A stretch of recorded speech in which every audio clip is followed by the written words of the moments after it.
بسم اللہ الرحمن الرحیم الحمد للہ رب العالمین والصلاة والسلام علی اشرف الانبیاء والمرسلین وخاتم النبیین بالقاسم محمد وعلی اہل بیت الطیبین الطاہرین المعصومین ولعن اللہ اعدائہم اجمعین اما بعد فقد قال الامام الحادی علیہ السلام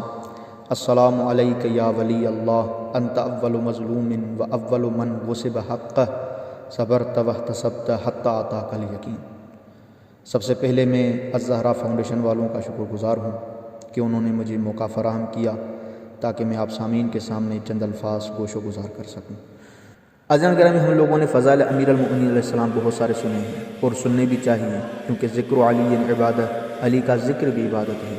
پر امیر المؤمنین کی مظلومیت کے بارے میں بہت کم بیان کیا جاتا ہے۔ در حالانکہ تاریخ اسلام میں مظلوم اول امیر المؤمنین کو کہا جاتا ہے،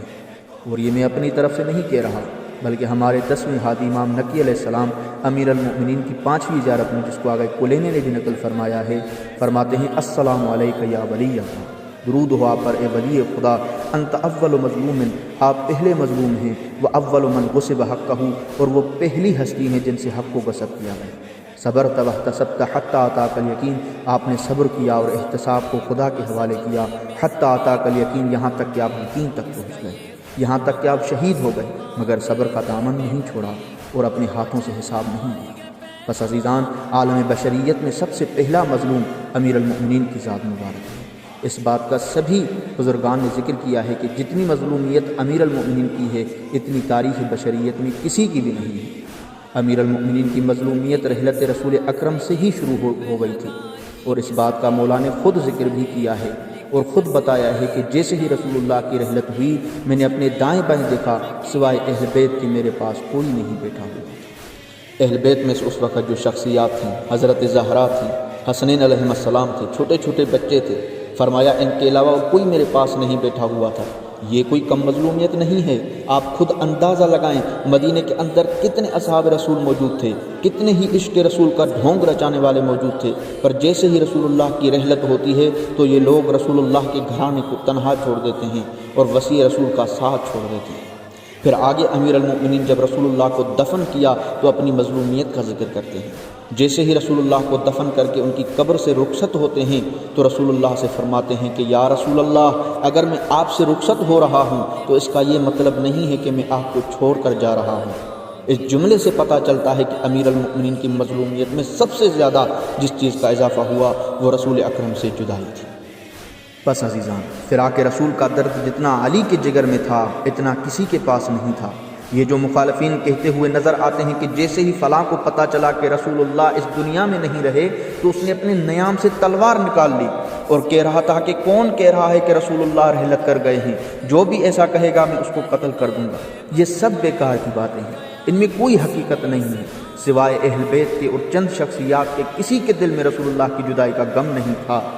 سب دنیا پرست تھے اور اس موقع کی تلاش میں تھے کہ کب رسول اللہ رحلت کرتے ہیں تاکہ ہم منصب خلافت پر قبضہ کر سکیں، اور انہوں نے ویسا ہی کیا، خود منصب خلافت پر بیٹھ گئے اور وسیع رسول کو تنہا چھوڑ دیا۔ ہاں عزیزاں، ابھی رسول اللہ کی جدائی کا غم کم نہیں ہوا تھا کہ ایک دن کچھ جفاکار آ جاتے ہیں اس دروازے پر جس دروازے سے فرشتے بغیر اجازت کے داخل نہیں ہوتے تھے، اور بے ادبی کے ساتھ آوازیں دینے لگے اس دروازے پر جس دروازے پر رسول اللہ آیہ تطہیر کی تلاوت کرتے تھے۔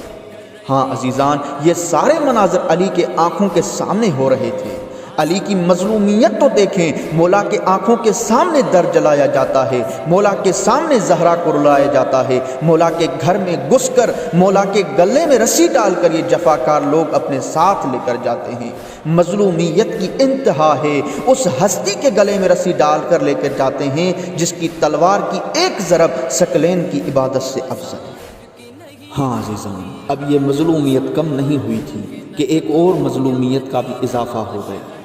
میں کہوں گا سیدہ، کیا مولا کی مظلومیت کم تھی کہ آپ بھی مولا سے جدا ہو کر مولا کی مظلومیت میں اضافہ کر رہی ہیں؟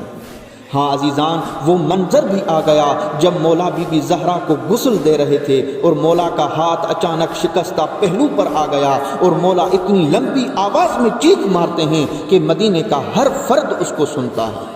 ہاں عزیزان، میں مولا سے ہاتھ جوڑ کر کہوں گا، مولا آپ فاتح خیبر و خندق ہیں، جب بھی میدان میں جاتے تھے تو بڑے بڑے لوگوں کے اندر لرزاہٹ طاری ہو جاتی تھی، آخر آج ایسا کیا ہو گیا؟ تو گویا مولا فرمائیں گے کہ ارے کیوں نہ چیخ ماروں، علی نے ویسے تو ہر ظلم برداشت کیا، پر زہرا کا شکستہ پہلو برداشت نہیں ہوا۔ ہاں عزیزان، حضرت زہرا کے جانے کے بعد امیر المؤمنین پہلے سے بھی زیادہ تنہا ہو گئے،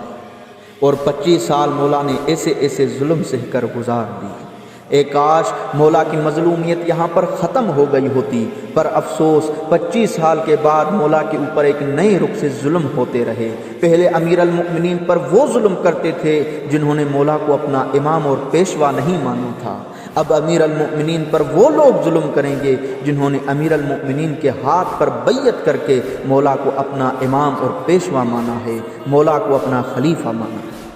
اور امیر المؤمنین یہ خلافت اپنی مرضی سے بھی قبول نہیں کرتے، بلکہ لوگوں کا مولا کے گھر کے سامنے اتنا ہجوم ہو گیا تھا کہ امیر المؤمنین خود فرماتے ہیں کہ میرے گھر کے سامنے اتنی بھیڑ جمع ہو گئی تھی کہ حسنین علیہ السلام کچلے جا رہے تھے، اور بالآخر میں نے لوگوں کی بیعت کو قبول کیا۔ بیعت کرنے کے بعد لوگوں نے مولا کے ساتھ کیا کیا؟ اس چیز کا جواب ہم کو جنگ صفین میں مل جائے گا۔ جنگ صفین وہ جنگ ہے جو مولا اپنوں کی وجہ سے جیتی ہوئی جنگ ہار جاتے ہیں۔ حضرت مال کے اشتر معاویہ کے خیمے کے پاس پہنچ جاتا ہے، اور پیچھے سے پیغام آ جاتا ہے کہ امیر المؤمنین فرما رہے ہیں کہ مالک جنگ کو روک لو، اگر جنگ کو نہیں روکا یہ لوگ مجھے مار دیں گے، اور مالک وہیں پر جنگ کو روک کر مجبوراً واپس آ جاتے ہیں۔ اب یہ ظلم ایک طرف، سب سے بڑا ظلم جو مولا پر یہ لوگ کرتے ہیں وہ یہ ہے کہ مولا کے اوپر حکمیت کو مسلط کیا جاتا ہے، اور جب حکمیت ناکام ہو جاتی ہے تو مولا کو کہا جاتا ہے کہ اب علی کو چاہیے وہ توبہ کرے۔ یہ کوئی کم مظلومیت نہیں ہے، مولا سے اس گناہ سے توبہ کروائی جا رہی ہے جو مولا نے اصلاً کیا ہی نہیں ہے۔ اس کے بعد کیا ہوا ہم سب جانتے ہیں۔ اس کے بعد خوارج وجود میں آ جاتے ہیں، پھر اس کے بعد جنگ جمل مولا پر مسلط کی جاتی ہے، اور مولا اسی مظلومیت کے ساتھ زندگی گزارتے ہیں۔ ہاں عزیزان، مولا نے اس زندگی میں بہت دکھ دیکھے ہیں۔ سب سے بڑا غم جو علی کو ملا وہ حضرت زہرا کا امیر المؤمنین سے جدا ہو جانا تھا۔ وہ بی بی جو ہر دکھ میں مولا کا سہارا بنتی تھی، اب وہ علی کے ساتھ نہیں ہے۔ اس کے بعد جو امیر المؤمنین کو سب سے بڑا دکھ پہنچا وہ جنگ صفین میں حضرت عمار یاسر کا شہید ہو جانا تھا۔ امیر المؤمنین کو حضرت عمار کی شہادت نے بہت رلایا، یہاں تک کہ امیر المؤمنین کنویں میں منہ ڈال کر فرماتے تھے، این این عمار، کہاں ہے میرا عمار، مجھے عمار کی کمی محسوس ہو رہی ہے۔ حضرت عمار کے بعد سب سے بڑا غم جو مولا کو ملا وہ حضرت مال کے اشتر کا شہید ہو جانا تھا۔ ہاں عزیزان، جب حضرت مال کے اشتر کا جنازہ مولا کے سامنے لایا گیا تو مولا نے ایک دل لرزا دینے والا جملہ فرمایا کہ مالک کی میرے ساتھ وہی نسبت تھی جو رسول اللہ سے مجھے نسبت تھی، جس طرح میں رسول اللہ کے لیے عزیز تھا مالک بھی میرے لیے ویسے ہی عزیز تھا۔ بس عزیزان، مولا اسی مظلومیت اور غم کے ساتھ زندگی بسر کرتے ہیں، اور بالآخر وہ دن آ جاتا ہے جس دن کے بارے میں رسول اللہ نے پہلے سے ہی مولا کو بتا دیا تھا کہ اے علی، ماہ رمضان میں ایک شقی ترین انسان تمہارے سر پر وار کرے گا جسے تمہاری ریش خون سے تر ہو جائے گی، اور ویسا ہی ہوا۔ جیسے ہی مولا کے سر پر وار ہوا، مولا کے لبوں سے ایک جملہ جاری ہوا، فزت ورب الکعبہ۔ والسلام علیکم ورحمۃ اللہ۔